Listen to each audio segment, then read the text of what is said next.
దాంతోపాటు ఈ ఔషధాలకు సంబంధించి గతంలో మనం కూడా ఒక ప్రోగ్రామ్‌ను కూడా లాంచ్ చేయడం జరిగింది.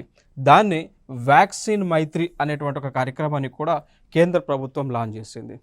ఈ యొక్క వ్యాక్సిన్ మైత్రి అనేటువంటి ప్రోగ్రామ్ దేనికి సంబంధించింది అంటే, గతంలో కోవిడ్-19 కరోనా వైరస్ అనేటువంటిది ప్రపంచ దేశాలను వణికిస్తున్నటువంటి సందర్భంలో భారతదేశము ఉచితంగా ప్రపంచంలో ఉన్నటువంటి దాదాపు 190 దేశాలకి కూడా ఈ యొక్క కరోనాకు సంబంధించినటువంటి వ్యాక్సిన్లు కావచ్చు, మందులు కావచ్చు, మెడిసిన్స్ కావచ్చు, ఇవన్నీ కూడా మనం సరఫరా చేయడం జరిగింది.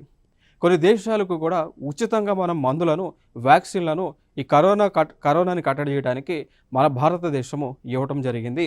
ఈ యొక్క వ్యాక్సిన్ మైత్రి అనేటువంటి ఒక ప్రోగ్రాం ద్వారా అండి. ఇక దాని తర్వాత మనం ఒక ఎజెండా పెట్టుకున్నాం. 2025 నాటికి $100 బిలియన్ మేర మన ఈ యొక్క మెడిసిన్స్ ఎక్స్‌పోర్ట్స్ చేయాలి అనేటువంటి టార్గెట్‌ను కూడా పెట్టుకోవటం జరిగింది. దానిలో భాగంగానే ఫార్మసీ రంగాన్ని మనం అభివృద్ధి చేస్తూ ఉన్నాం.